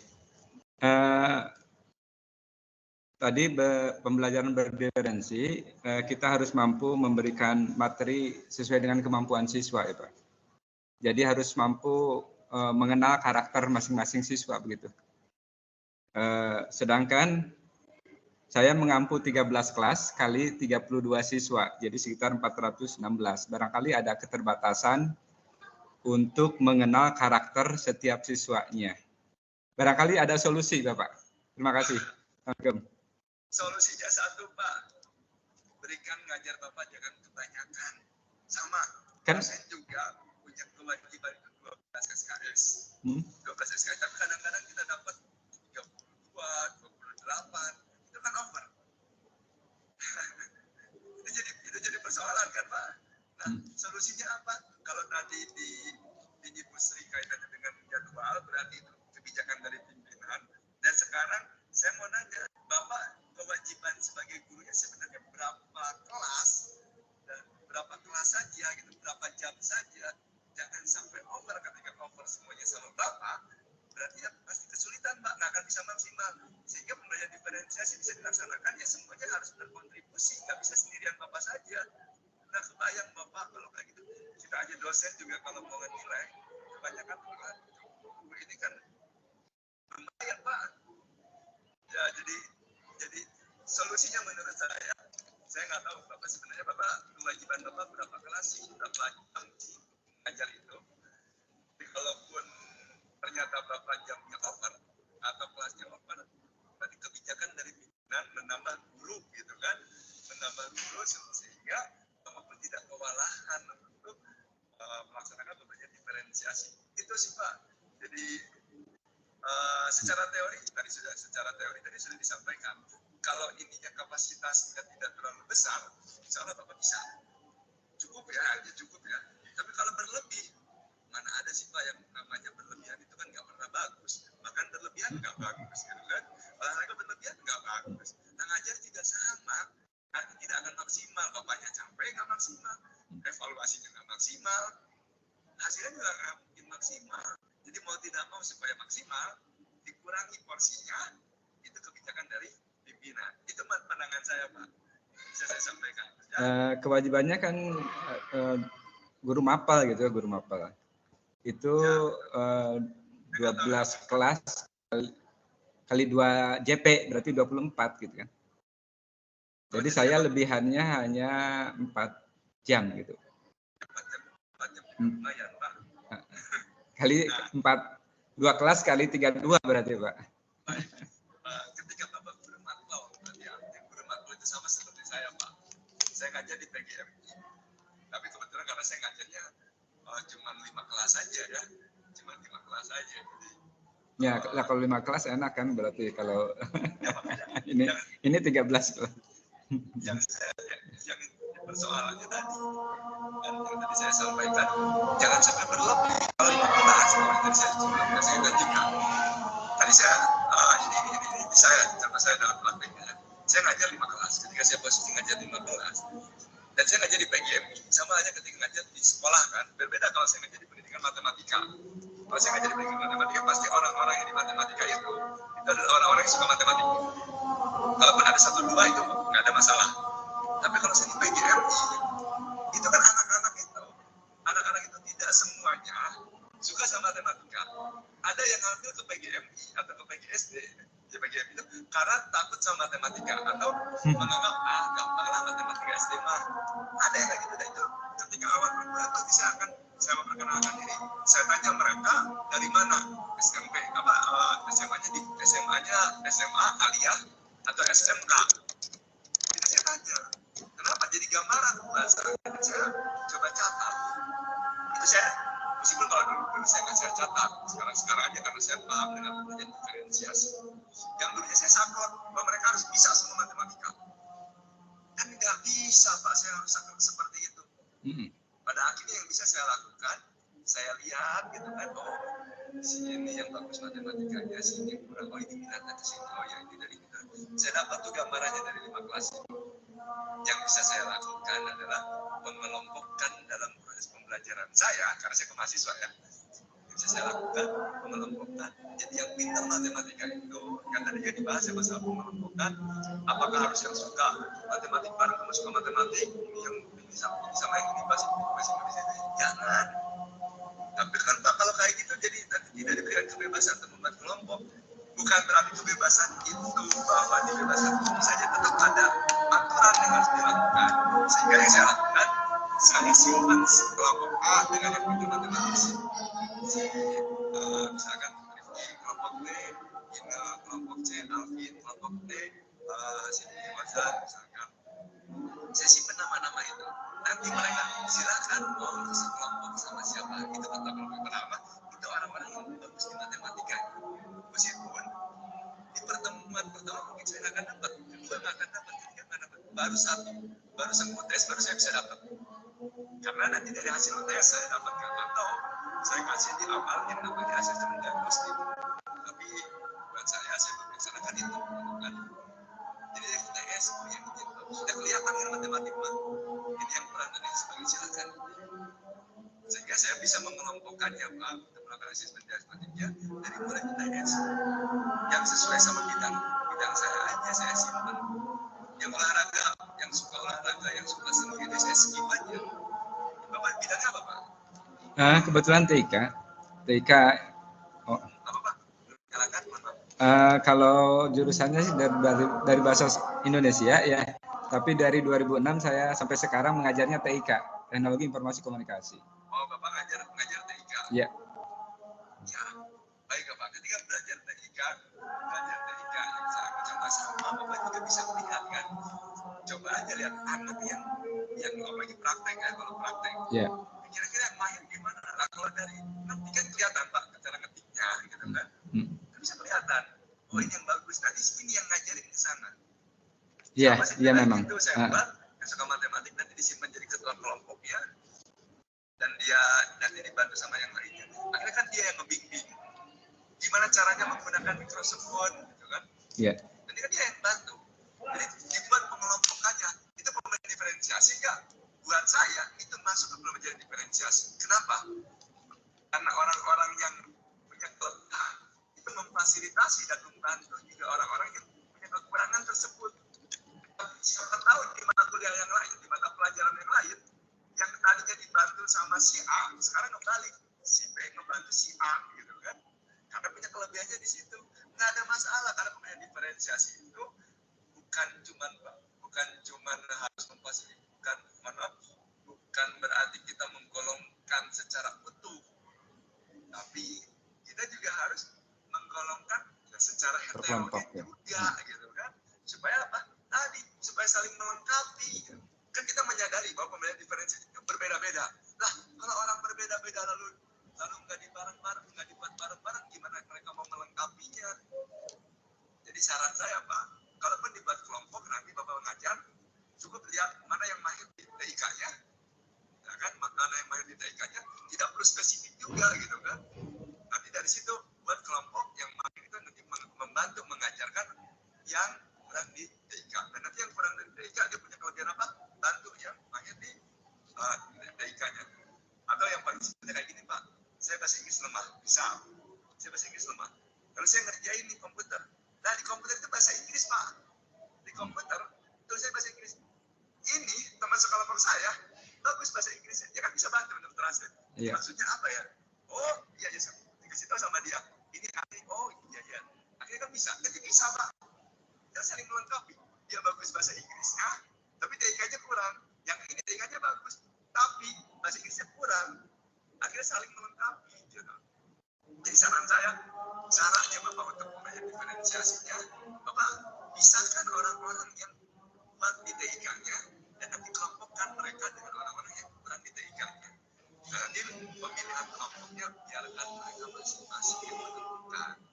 Saya pengen sama si saya pengen sama si F, saya pengen sama si maka silakan. Itu pilihan kan. Tetap mereka diberikan kebebasan untuk menentukan teman belajarnya. Ya, Jangan si A, nanti anggotanya A, B, C, D, F, G, gitu kan. Ini anggotanya A, kalau kayak gitu atau nggak ngasih kesempatan, Pak, kalau seperti itu, Pak. Tapi tetap kita memberikan patokan, ini ketua kelompoknya, siapa anggotanya, pilih sendiri. Patokan, anggotanya pilih sendiri. Nggak ada kebebasan. Sama seperti kurikulum merdeka, ini ada cerpennya, silakan turunkan sendiri ke bawahnya kan gitu. Sama seperti halnya kurikulum merdeka. Baik, Bapak, itu mungkin yang bisa saya jawab. Mohon maaf apabila ada kekurangan dari apa yang saya sampaikan. Terakhir, bedanya orang TIK langsung pakai reaction di situ kan, dimunculkan love sama dimunculkan jempol. Baik, terima kasih banyak Bapak. Selanjutnya Ibu Iit mungkin ada yang mau disampaikan terakhir ya. Karena saya harus kembali lagi ke tempat pelatihan setelah istirahat. Ibu Iit hadir di sana. Ya, hadir ya. Assalamualaikum. Waalaikumsalam warahmatullahi Wabarakatuh. Ya, saya dari SMP Negeri 3 Sediwangi. Ya, pertama terkait dengan tadi pembagian kelompok ya Pak. Ya, saya memberi kesempatan kepada para siswa untuk memilih anggotanya secara bebas, tapi ternyata ada kendalanya. Kadang anak yang dalam tanda kutip yang kurang, ya, jadi diabaikan, tidak ada yang tidak diacak dalam kelompoknya, gitu ya. Itu satu kendalanya seperti itu. Jadi saya mengambil inisiatif udah dibagi aja supaya semuanya merata, gitu Pak. Hanya dapat kesempatan kalau belajar dengan teman yang katakanlah lebih bisa, gitu ya, tidak bacengut-cengut dengan yang gundul, gitu ya, yang tidak bisa lagi, gitu Pak. Itu yang pertama ya Pak, tentang kelompok. Kemudian yang kedua tentang penilaian. Saya mengajar di kelas 9 ya. Untuk penilaian akhir dalam ujian praktek, saya memberikan kebebasan kepada anak untuk menampilkan kemampuannya, bisa dengan bercerita, telling story, atau dengan dialog, atau singing song, atau ada reading text gitu. Nah, dari pilihan aktivitas tersebut ternyata yang banyak dipilih itu yang nampaknya paling mudah gitu Pak, hanya membaca saja gitu Pak. Padahal sebenarnya saya yakin mereka itu bisa menampilkan keterampilan yang lain yang lebih tinggi tingkat kesulitannya gitu ya. Nah, bagaimana tuh cara memotivasi para siswa supaya mereka itu bisa betul-betul mengeksplor kompetensinya, kemampuannya, jadi tidak hanya mengambil yang enteng saja gitu Pak. Mungkin itu saja Pak, terima kasih atas jawabannya. Terima kasih banyak pertanyaannya Bu. Ibu, yang pertama, kelompok yang kurang membuat kelompok sudah dengan cara seperti tadi saya sampaikan, tapi ada yang anak yang kurang itu diabaikan. Jadi mahasiswa pun terjadi biasanya seperti itu. Ada. Tapi solusinya, Ibu silakan Ibu silakan diberikan. Nah, kalau saya pernah ngalamin kayak gitu. Bukan yang menentukan itu bukan ketua kelompok itu, tapi anak itu. Mereka yang menentukan. Di multi satu pilih. Sehingga saya pun akan memilih. Karena saya merasa kurang banget, aduh malu kalau sama sekelompok ketuanya yang perempuan mah, saya pilih yang laki-laki kan gitu. Karena saya merasa kurang. Makanya saya pilih yang laki-laki. Jadi yang memilihnya bukan ketua kelompok, tapi mereka sendiri memilih pengennya ke siapa. Gitu. Yang kedua, di situ ketika ya kan suka ada. Iya. Kan sekarang iya. Oke, Sekarang iya. diulang. Kita rubah gimana kalau kita pakai pengocokan, setuju nggak? Akhirnya nanti, oke boleh sih, boleh dikocok, dikocok. Tapi kan mereka tidak Jangan ada mengganggu. Karena, ya kan? Misalnya dua tamu. Mereka Sampai memilih ke sana. bikin aja. Tapi ketika pada ujungnya mereka daripada berebut, kita mencari solusi yang terbaik. Jadi kocok aja. Masalahnya nanti yang keluar siapa gitu kan? Kelompok ini keluar siapa sih? Buluna bulina teh. Dan Dan kan iya teh urang teh geus dua nampi tentang pelaksana di BSI ditentukan secara sakral di jeuna ti mananya. tapi karena kesadaran mereka kesepakatan masih kesepakatan bersama Sareng dan dia menyadari bahwa kalau para tadi jadi masalah daripada jadi masalah lebih baik yuk kita ambil sama kan kayak yang namanya rapat diawali dengan musyawarah mufakat kalau tidak ini boleh dilakukan lobbying nanti ya udahlah voting pada akhirnya kan gitu. Nah, akhirnya belajar di situ ada sosialnya. Nah, di situ yang ya paling jumlah gen harus 24 pembelajaran CP. bukan cuma sekedar hanya teori saja, Tapi kan harus tapi ada aspek sosial, ada aspek-aspek mencintai lingkungan. Kan tadi saya sampaikan ya bahwa pemerintah berlanjut, nah di situ mereka akan belajar bahwa kalau berkelompok saling rebutan nanti jadi ribut dari siapa ya udahlah kita coba ya udah kan bisa kayak gini. Tadinya udah isi ini 10 orang, sekelompoknya cuma 7 orang, tiba-tiba nambah 10 orang, 3 orang, ada yang mau ngalah pindah, itu kan ada yang mau ngalah, mereka sering terus. Ada yang mau lapangan pengawas ini itu aspek sosialnya ada. Kalau nggak ada, tidak menemukan solusi, berarti kan opsi terakhir kalau di rapat kita voting, ini diganti dengan apa? Ya sudahlah, kita kocok, nanti kita baca pembagian, akhirnya dia belajar menerima, ya, ngisi presentasi. saya pindah aja deh, itu ada pembelajaran. Nah, isi gua mah pas saya kan Secara sosial, sekolah lain ada prosesnya mungkin apalagi anak SMP gitu kan. Jangan pertanyaan banyak. Masih ada yang nggak mau ngalah. Saya pengen sama siapa? Banyak dia ya. Saya pengen Iya kan? udah kita sepakat kita ulang tapi kita kocok. Ya Pak, boleh Pak. Iya langsung ambil menerima Pak. tanya nggak tahu kok Terus serangan sudah tadi di grup Jadi buat keterangan dua baik. mohon di grup sangat kurang. nama sarang sekolah we Oh, Dia akan menentukan atau strategi lainnya ini saya belum berarti abdi kedah ngisi nu eta gini. sekarang bisa aja menentukannya. Dari tadi Yang ngalih ke dia. kurang itu ibu tunjuk duluan. Ayo ibu tunjuk ya yang pertama ya, coba kamu masih kelompok sama siapa, silakan berdiri ke depan, samperin itu. Jadi yang kurang itu dia milih duluan, sehingga nggak kehabisan sama yang lainnya kan gitu. Jadi nggak bisa. Banyak sebenarnya cara yang bisa dilakukan. Asal mereka bisa menerima secara legowo, jangan sampai wah terkekang. Nah itu menjadi prinsip, nggak boleh sampai mereka terkekang, sampai terbebani, sampai tadi. Jadi mereka merasa nyaman dengan apa yang kita ajak, apa yang kita lakukan seperti itu. Lalu yang kedua ini penilaian akhir terkait keterampilan. Mereka memilih yang paling gampang. Artinya kesadaran di mereka bahwa mereka itu tantangannya jauh lebih berat dibandingkan apa? Dibandingkan sekarang. Kenapa milih membaca? Yang bisa dilakukan yang pertama ya dalam prosesnya motivasi nomor satu itu harus dilakukan karena tadi peran guru memotivasi bahwa Ayo Sri Krishna. menyadarkan bahwa pembelajaran itu sepanjang hayat. Bahwa masa depan nanti itu bukan masa depan nanti itu di tangan mereka, gitu kan? Tadi prinsip-prinsip dari apa? Prinsip-prinsip dari pembelajaran berdiferensiasi. Pembelajaran berorientasi pada masa depan yang berkelanjutan. Itu harus disadari sama mereka. Tapi kita sebagai guru punya apa? Punya tanggung lagi motivasi. Dan mohon maaf, Ibu tidak perlu untuk menyombongkan diri. Tadi saya banyak bercerita tentang saya secara pribadi. Tadi saya sampaikan bahwa ada mahasiswa saya almarhum Ubaidillah yang Atau nah bisa ke bisa beda deh. tapi saya mau belajar matematika, saya mau bisa dan lain sebagainya.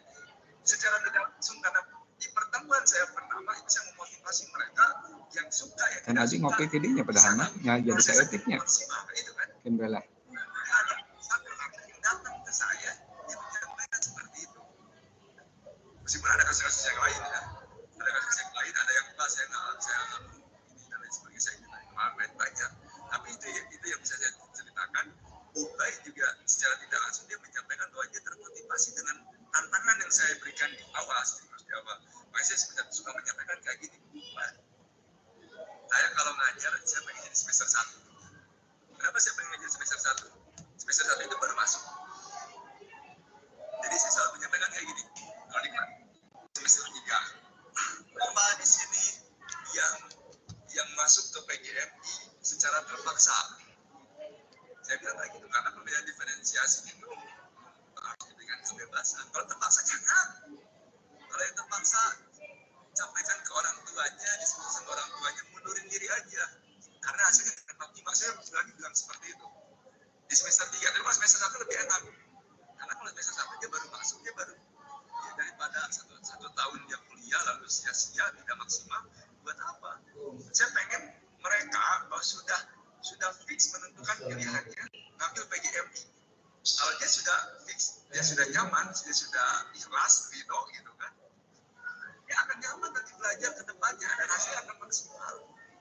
Nah, jadi poinnya gitu kan, poinnya menyadarkan itu harus di awal dibandingkan di akhir. Kalau di akhir kan, ketika di akhir itu benar-benar membaca sesuai kan itu karena tidak ada motivasi dari awal. Jadi motivasi awalnya berikan tantangan yang berat kepada mereka. Jadi mereka saya harus ya itu di awal, yang berat itu emang di awal. Ada lagi kasus, mohon maaf saya udah lebih dari jam 12 mohon izin. Ada lagi kasus seperti ini. Karena di salah satu prodi di kampus saya sampai ada yang mengusulkan ke ketua prodi karena ujian itu di sebuah serentak seperti sekolah Pak internet digital. Ketua prodi, Bu kalau ada ketua prodi kalau ada yang nyontek gimana kita tegur atau seperti apa? Boleh nggak kalau kita buat sesuatu yang apa namanya tegas? Eta linknya kirimkan ke Bu Eta. Boleh lagi ujian. Bu Ayu. Dilakukan. Tapi kita lakukan khusus semester 1. Ngajapnya nah itu online bisa dimas bisa. Nah, iya. Karena mereka sudah terbiasa. Link mana link panjang baik. Mereka akan susah. Daripada semester 1. Ayu negara asup kan. Ayu negara asup kan. Tuh. We anak ya baik. Yang nengok saja. Yang nengok aja langsung keluar. We anak ya baik. Ya. Jadi kan hal seperti itu.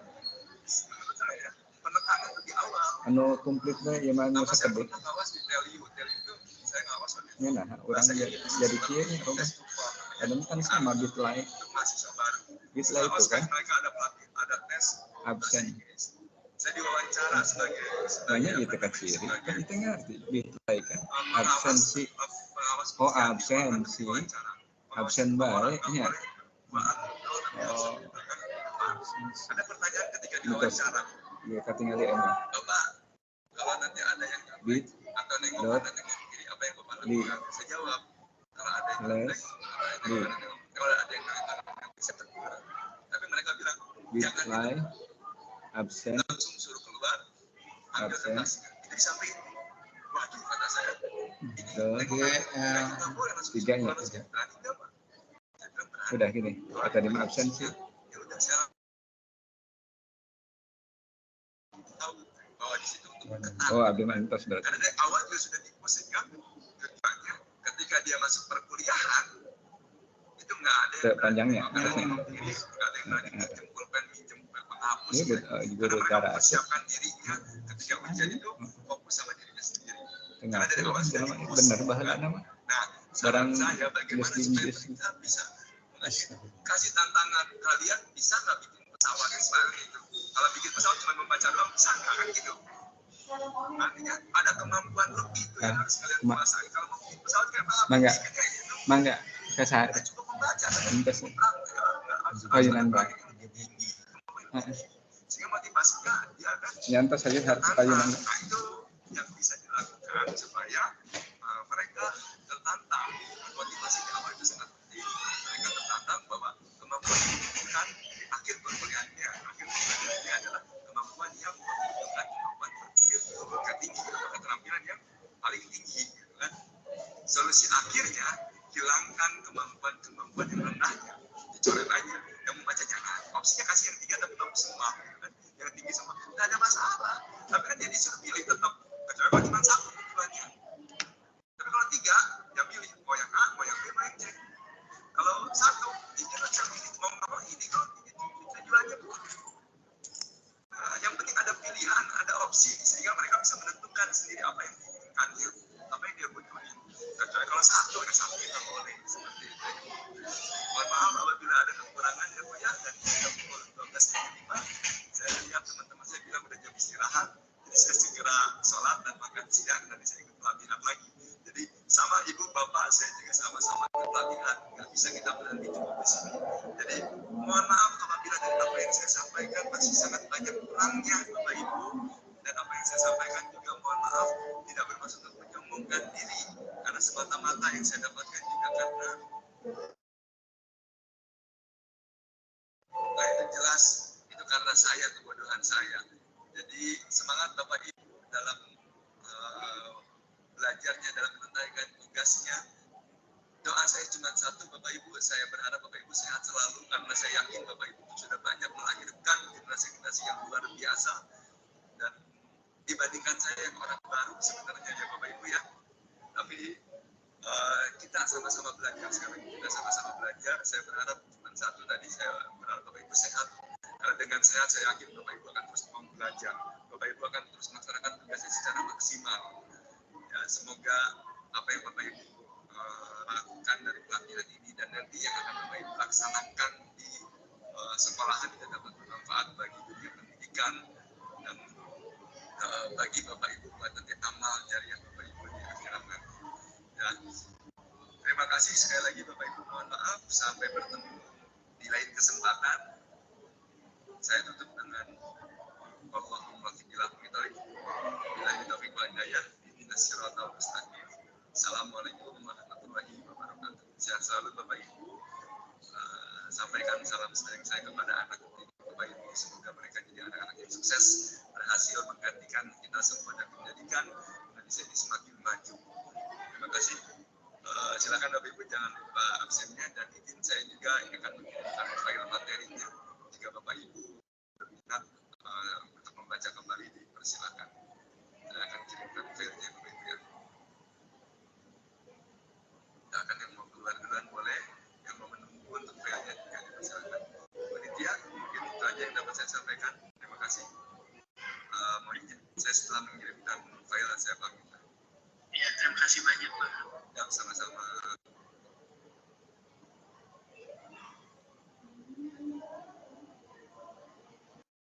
Untuk filenya sudah saya kirimkan, mohon maaf itu untuk tanggalnya belum dirubah ya Bapak Ibu.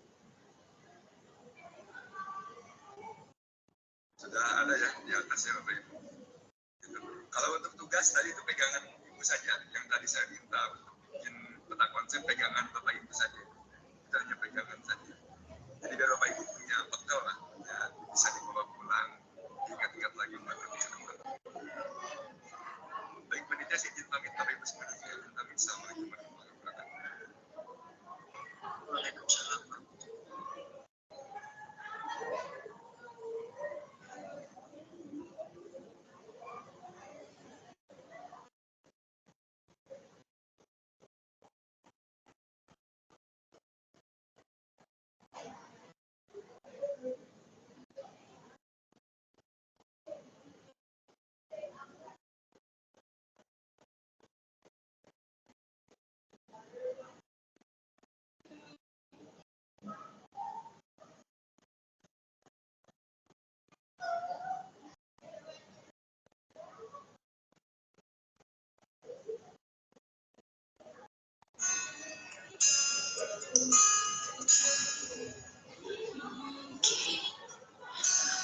bisa bercinta dengan kamu, kan ketika takkan bersamamu, menusuk jantung, melukaiku. Mungkin ku mau memaafkan kembali demi cinta yang ada di hatiku, meloloskanmu dari kata bisa. Mungkin sang fajar dengan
sangat awet dan juga kaya fitur. Seperti apa kemampuannya?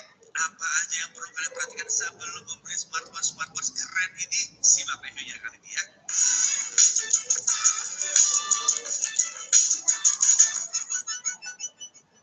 Huawei Watch GT4 ini hadir dengan dua ukuran, ada yang 46 mm dan ada yang 41 mm. Untuk yang ukuran 41 mm ini lebih ditujukan untuk wanita ya, karena desain strapnya yang lebih tipis juga. Huawei juga merilis Huawei Watch Ultimate dan ini adalah jam tangan paling premium dari Huawei. Ini bukan GT series ya, yang ini adalah seri tersendiri. Harga mulai dari 13 juta sampai 40 jutaan untuk versi yang berlapis emas. Jadi udah jelas ini bukan untuk tim mendang-mending yang saat ini ditujukan untuk para sultan yang mau merasakan jam paling mewah dari Huawei serta kemampuan ekstra seperti ketahanan sampai dengan level diving atau menyelam ya, untuk menyelam. Kemudian baterai dibuat dari liquid metal dan segala fitur premium lainnya. Nah, untuk video kali ini kita akan bahas dan lebih fokus ke arah Huawei Watch GT4 yang 46 mm. Yang versi lainnya itu perkenalan aja tadi ya. Oke, menurut Huawei banyak orang yang masih lebih memilih jam biasa ketimbang smartwatch. Salah satu alasannya adalah desainnya yang timeless. Tapi ternyata mereka juga butuh fitur-fitur canggih dari smartwatch, terutama untuk mantau kesehatan. Dan Huawei Watch GT4 ini akan jadi jawaban yang pas untuk mereka yang seperti itu. Ya, spiritnya si Huawei Watch GT4 ini adalah fashion forward. Terlihatnya dari desainnya yang begitu premium dan terlihat mewah di sini. Frame-nya berbentuk oktagonal dan ini agak beda dibandingkan smartwatch lainnya yang biasanya itu bentuknya bundar atau kotak. Bentuk-bentuk frame seperti ini biasanya kita temukan di jam yang luxury watch gitu. Nah, untuk material frame-nya ini dari stainless steel. Untuk varian 46 mm itu tersedia